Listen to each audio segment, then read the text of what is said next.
Ya, baik. Selamat malam, Bapak, Ibu, dan saudara-saudari sekalian. Sukihoto, Namo Buddhaya. Ya, jadi pada hari ini, ya maaf, Bante punya suara. Ya, tadi lagi banyak makan gorengan, jadi anicca ya, berubah lagi. Ya, pada hari ini kita akan membahas, kemarin ada pertanyaan tambahan ternyata ya. Jadi kemarin ada pertanyaan tambahan di mana kalau Bapak Ibu masih ingat pertanyaan yang kemarin adalah Bante, pantas nggak sih kalau kita namanya melakukan kasih uang ya, kasih uang kepada orang yang suka minta kepada kita. Apakah ini termasuk dari kemurahan hati? Ya kan? Nah, kemarin Bante sudah bahas. Nah, pertanyaan tambahannya adalah masalahnya si orang ini ternyata ya beliau adalah orangnya yang tidak bertanggung jawab. Walaupun beliau ini sudah memiliki keluarga ya, sudah memiliki keluarga tetapi masih minta kepada orang lain untuk pemenuhan hidupnya. Disuruh kerja juga ya nggak beres kerjanya ya. Jadi apa pandangan kita? Ya menurut Bapak Ibu pandangannya apa? Ya kalau kita ketemu dengan orang yang seperti ini ya, kalau kita punya sahabat atau kadang-kadang juga keluarga dekat ya yang seperti ini, nah kita juga kadang-kadang bohwat ya, serba salah, kasih salah, nggak kasih juga salah ya. Kalau kasih keenakan, tapi kalau nggak kasih juga kasihan ya. Nah jadi sebagai umat Buddha ya tetap aja kalau misalnya kita merasa kita mampu, kita coba kasih kepada dia ya, kita kasih kemudian agar tidak ketergantungan, mungkin kita bisa kasih berupa modal usaha, modal kerja, dan seterusnya ya. Nah ini yang pertama yang Anda bisa lakukan ya kan. Yang Anda bisa lakukan, oh kata Pak Henry, Pak Henry bilang nggak usah dikasih. Ya boleh juga memang nggak usah dikasih ya. Jadi yang pertama kali kita bisa lakukan, kita kasih coba modal usaha ya. Nah yang kedua, yang kita bantu adalah keluarganya yang lain. Misalnya dalam hal ini kita bisa bantu bayarin dia punya BPJS. Jadi kalau dia ada sakit atau apa-apa, ya minimal dia aman. Atau ketika anaknya butuh uang sekolah, kita juga bisa bantu, tetapi langsung bayar ke sekolahnya ya. Jadi nggak melalui orang tuanya. Kadang-kadang ada juga yang bertanya kepada saya, Bante minta untuk bayar SPP begitu ya. Tetapi mau minta ke rekening sendiri, bukan ke rekening sekolah. Ya itu juga susah ya. Jadi kita bisa kasih bantu dengan prasyarat. Nah, itu dari Cisusi bilang ada perjanjian. Bisa juga Bapak Ibu kita kasih seperti itu ya. Jadi kita kasih misalnya saya bantu bulan ini tetapi bulan depan ya kamu harus berusaha dan kita lihat apakah ada kemajuan. Ya, apakah ada kemajuan dari hidup si orang ini. Kadang-kadang ya keenakan juga kalau sudah dikasih mau terus dan pada akhirnya ya seperti itu. Bante jadi ingat cerita mengenai ada satu orang. Umurnya muda ya. Umurnya itu muda. Dia umurnya sama Bante kalau nggak salah beda setahun ya waktu itu. Waktu itu Bante baru jadi Bante juga. Kemudian ketika saya ketemu dia di wihara ya waktu itu karena Bante masih masih muda ya, masih kerjaan wihara, kita masih beres-beres wihara. Nah ini orang datang ke wihara ketemu ya, kemudian bilang kepada saya, Bante, Bante, ya kan, saya ini dong minta tolong ya, namanya kita Bante baru kan ya, kita coba, oh iya mau apa kok ya. Ternyata waktu itu dia minta tolongnya apa? Bante, punya nggak yang namanya amulet ya, amulet itu seperti leontin lah gitu ya. Terus saya bilang, kenapa mau minta amulet? Iya nih Bante, saya kan nggak ada kerja nih, sudah kerja kemana-mana gagal terus istilahnya kan. Jadi saya datang ke wihara, saya mau minta amulet. Ya, Anda bayangkan, umur masih waktu itu 28 apa 29 waktu itu ya, Bante juga kurang lebih di bawah umur 30. Anda bayangkan lulusan universitas datang ke wihara minta amulet.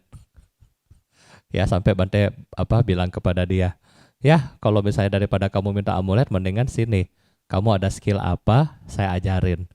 Ya kan, daripada kamu minta amulet kepada kita ya. Jadi dianggap seperti mistis begitu ya.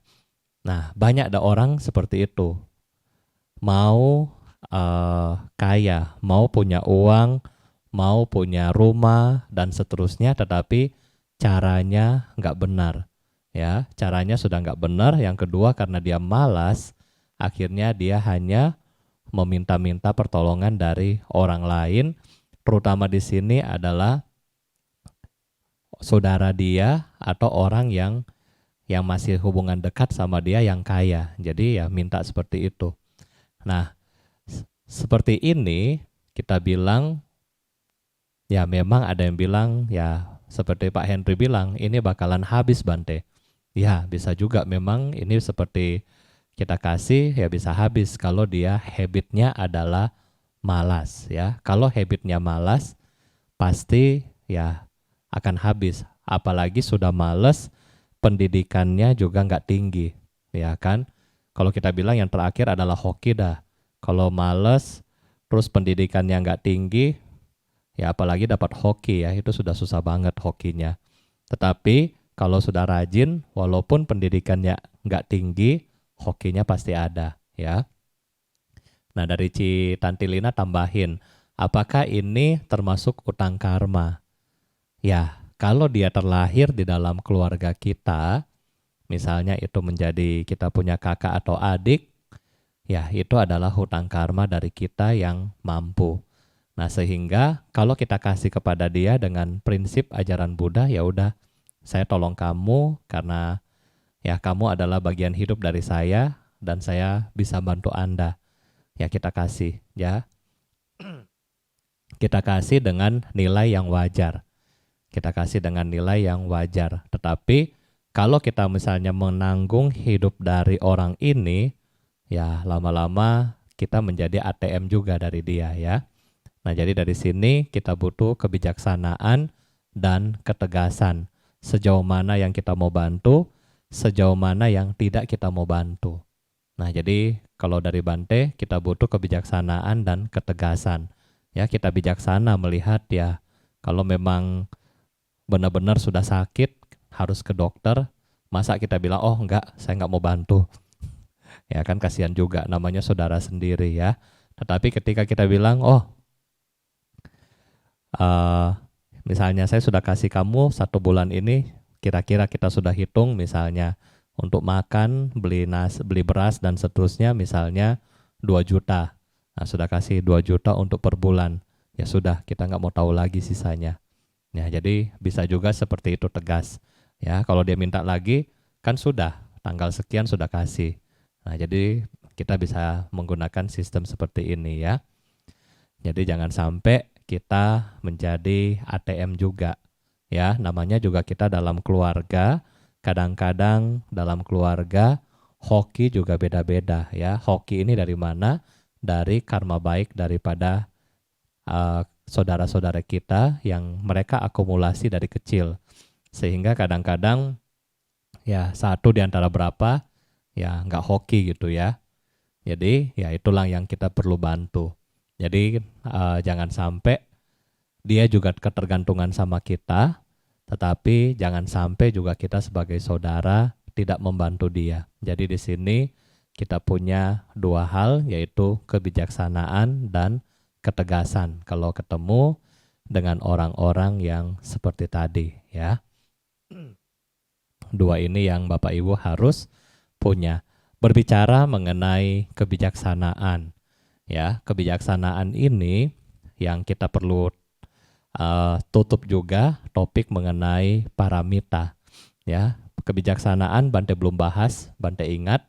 Nah, dan paramita yang terakhir yang kita belum bahas adalah kebijaksanaan atau panya. Kadang-kadang dalam teks Sanskrit disebutkan prajna paramita. Jadi apa itu kebijaksanaan? Kebijaksanaan Bapak Ibu adalah bagaimana kita menyikapi suatu fenomena. Ya, jadi bagaimana Bapak Ibu menyikapi suatu fenomena. Suatu fenomena di sini apakah suatu keadaan, suatu situasi, suatu kondisi. Ya, jadi ini yang kita bisa lihat mengenai suatu kondisi. Jadi bagaimana kita menilai dalam case ini adalah suatu kondisi dalam saudara kita. Nah, panya kita juga butuhkan di dalam latihan spiritual kita. Nah, pada hari ini mungkin Bante akan bahas dulu mengenai panya di dalam kita punya hubungan sesama manusia ya. Nah, jadi kebijaksanaan di sini juga bukan kebijaksanaan karena IQ-nya tinggi, bukan ya. Jadi IQ atau orang bilang intelligent quotient ya, itu bukan penentu dari kebijaksanaan seseorang, bukan.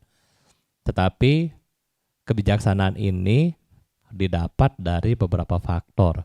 Ya, Bante pernah ingat bagaimana kita memperoleh kebijaksanaan. Bante singkat menjadi 3M ya, 3M. M yang pertama adalah Bapak Ibu suka membaca ya, suka membaca. Apakah membaca, kalau case kita adalah Anda sebagai perumah tangga, ya Anda membaca hal-hal yang sifatnya di duniawi. Misalnya, apakah Anda suka baca koran, apakah Anda suka baca buku-buku yang lain, ya kan? Misalnya kalau buku-buku yang bagus, seperti buku-buku pengembangan diri, misalnya seperti buku Chicken Soup dan seterusnya ya. Nah, kalau Anda yang bergerak di bidang investasi, apakah Anda baca-baca buku tentang saham, tentang perhitungan investasi, dan seterusnya.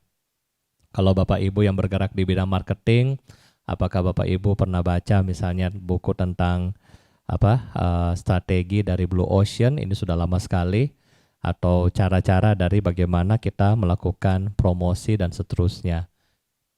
Bagi Bapak Ibu mungkin yang di bidang keuangan, Bapak Ibu juga membaca misalnya buku-buku mengenai pajak, finance, dan seterusnya. Apakah yang bekerja di bidang hukum juga seperti itu.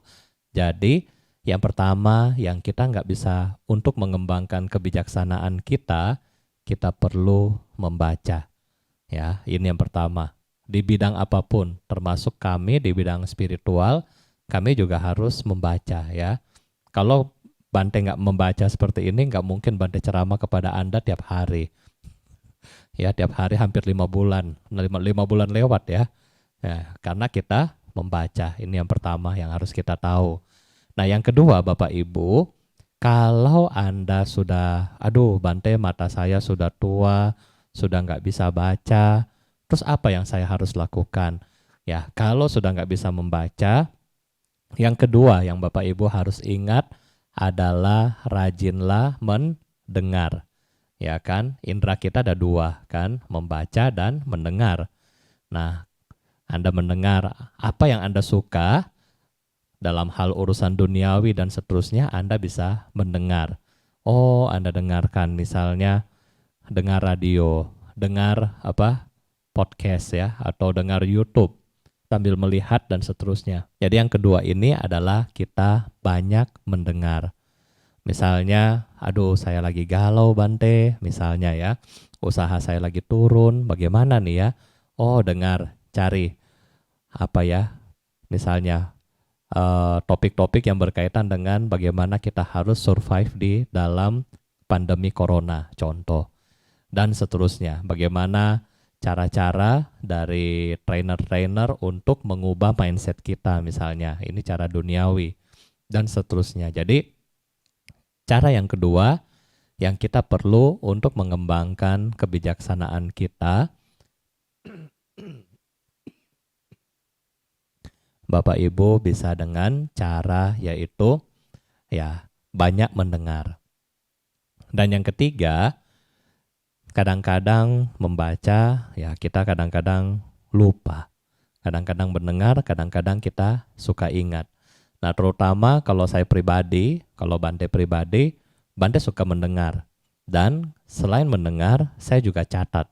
Jadi biar nggak lupa, ya kan? Karena kan urusan kita begitu banyak ya kan? Oh, inilah curhat anak, itulah curhat istri, itulah curhat suami, itulah curhat apanya gitu kan? Jadi saking banyaknya yang curhat juga, akhirnya apa ya, destruksi pikiran kita, sehingga kalau saya pribadi ketika saya mendengar saya akan mencatat ya. Jadi kalau Bapak Ibu pernah lihat Bante punya catatan di atas ya, itu ada catatannya. Jadi ketika Bante pergi ke India belajar sama Dalai Lama ngomong apa ya tulis aja dulu ya kan, pokoknya dia ngomong A tulis A gitu, semua tulis ya. Jadi ketika itu sudah pulang baru diikuti baca kembali. Oh, tadi yang beliau bilang adalah ini.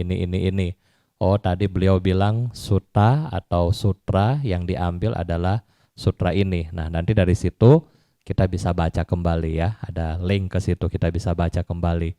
Nah, jadi inilah manfaatnya kita membaca dan mencatat.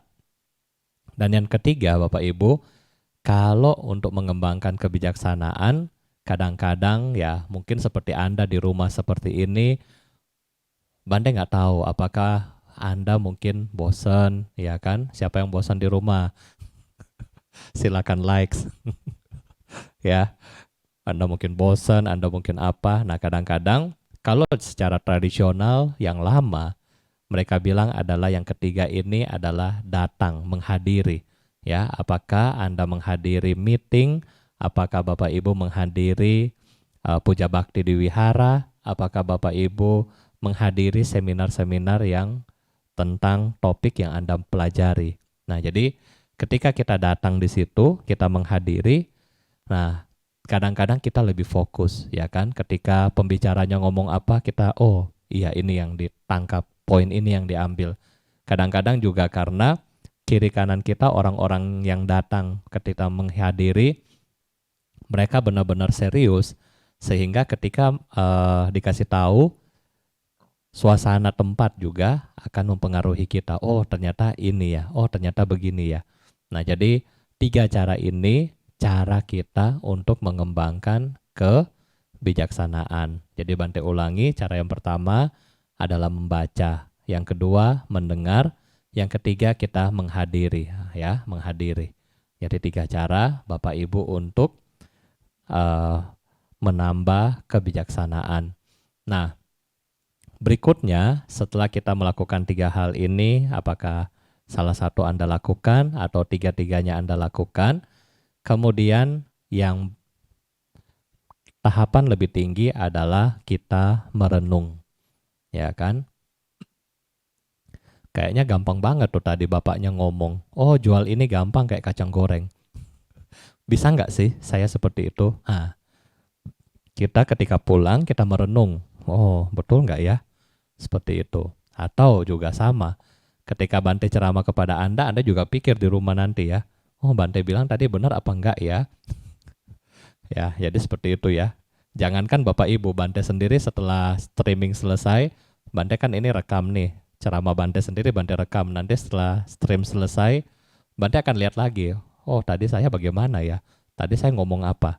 Nah, jadi kita menilai, kita sendiri merenungkan apa yang dikatakan, ya. Apa yang dikatakan itu apakah masuk akal apa tidak, ya. Nah, setelah dari sana kemudian kita melaksanakan. Nah, kalau kita melaksanakan, ya. Jadi cara ini cara untuk kita mengembangkan kebijaksanaan, Bapak Ibu. Nah, manfaat kita memperoleh kebijaksanaan, ya, di dalam sehari-hari. Orang selalu akan memuji, ya kan, siapa yang bijak. Oh, bos saya itu bijak, ya kan. Ketua RT saya ini bijak, bisa menyelesaikan masalah. Oh, konsultan pajak ini bijak, ya, jago untuk ngurusin pajak. Nah, siapapun yang memiliki predikat kebijaksanaan akan terpandang, ya, akan terpandang karena kualitas dari kebijaksanaan. Nah, sama halnya di dalam spiritual. Siapapun yang memiliki kebijaksanaan juga dianggap, ya, mereka adalah orang-orang yang telah mencapai kesucian. Misalnya ketika kami ketemu dengan satu Lungpo dulu di India, di Thai, ya, di Thailand. Biasanya kalau orang kita kalau disuruh pergi berdana atau apa gitu kan biasa sibuk kan, bawa ini, bawa itu, bawa ini, bawa itu kan, ya kan. Nah, setelah bawa ini, bawa itu, bawa ini, bawa itu, ketemulah Lungpo, ya, almarhum Lungpo Ben. Ya, Lungpo Ben ini dianggap sama masyarakat, ya, masyarakat di timur Thailand itu adalah orang yang sudah mencapai kesucian, ya. Jadi anggapan dari masyarakat beliau sudah mencapai kesucian, ya. Ketika di sana umat-umat mau berdana kepada beliau, beliau cuma tersenyum, ya, beliau cuma tersenyum. Apa yang beliau bilang? Berdana, yang penting adalah bagaimana kita mengatur kita punya pikiran saat Anda berbuat baik.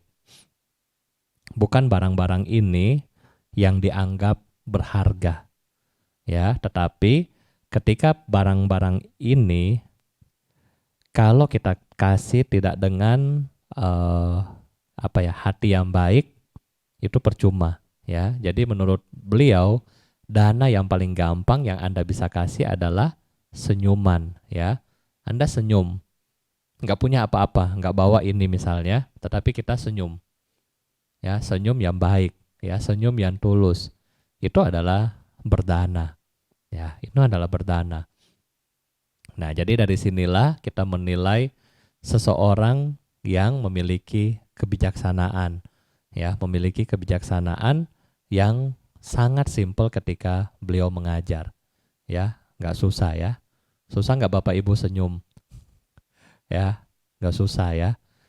Walaupun kita lagi pusing, ketika kita lagi, aduh, omset hari ini turun, atau ini anak-anak lagi demam main saham, ya, jadi anak-anak Bante lagi belajar saham semua mereka, main saham. Kadang-kadang teriak, aduh Bante, harga sahamnya turun. Sudah harganya saham turun, jual lagi. Salah. Ya, jadi kadang-kadang lucu, kadang-kadang lihat mereka main-main seperti itu, ya, kadang-kadang ya lucu-lucu lah. Nah, tetapi dari situ kita bagaimana ngajarkan mereka biar mereka bisa menerima kenyataan. Ya, kenyataan yang Bapak Ibu bisa terima saat ini ya dengan tersenyum. Ketika kita tersenyum, ya, apapun kondisi yang kita punya, kita bisa lebih segar. Kenapa kita segar? Karena ketika Bapak Ibu senyum, ya, kalau kita tegang kan kita otak kiri kanan, ya, seperti ini.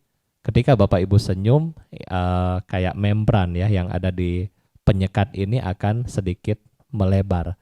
Nah, sehingga kita lebih rileks, ya. Ketika Anda senyum, Bapak Ibu lebih rileks.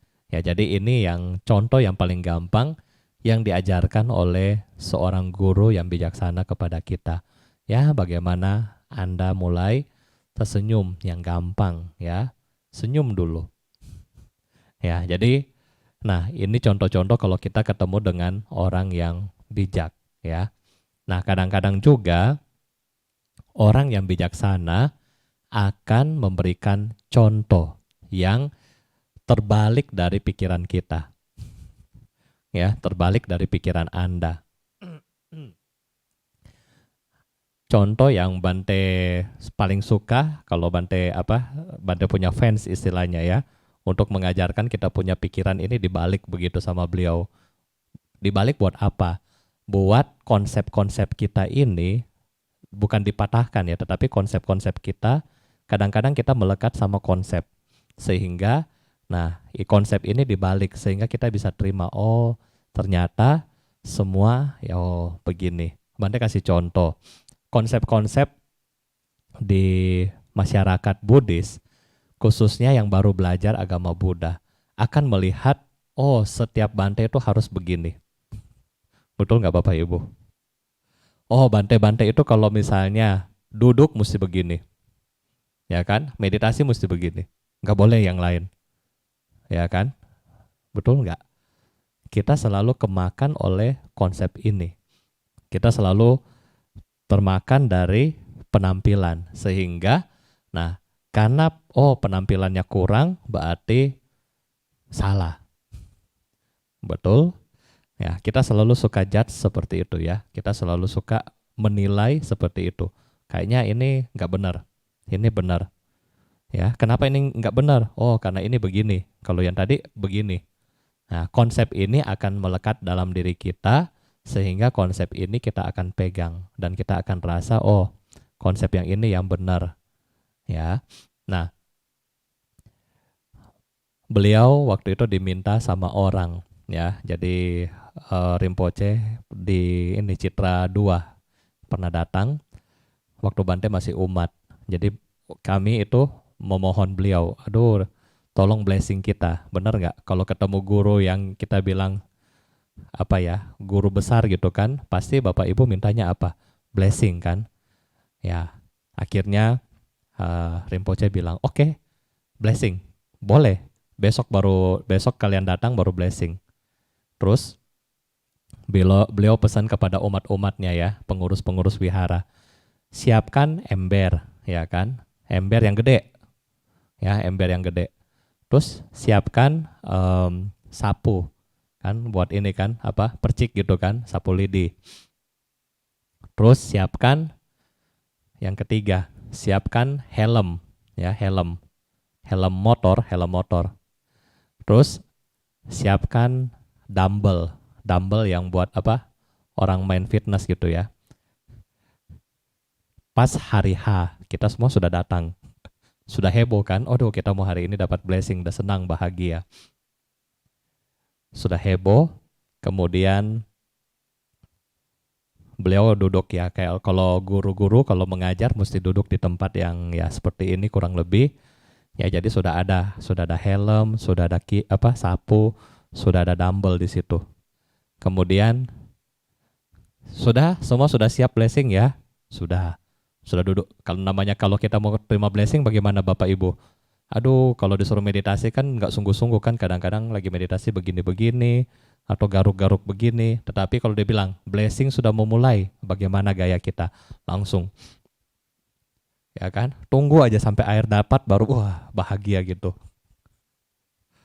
Nah, sama. Jadi waktu itu umat-umat sudah siap. Ya, begitu sudah siap langsung wah sungguh-sungguh. Beliau kemudian pas sudah mulai beliau ambil helm. Ya, beliau pakai helm. Ya, Anda bayangkan di tempat seperti ini beliau pakai helm. Terus beliau ambil juga dumbbell ya, dumbbell buat yang kalau fitness itu yang buat ini tangan kan. Terus beliau bilang apa? Mau protection ya, mau keselamatan pakai helm. Mau kuat ya, kan kuat pakai dumbbell.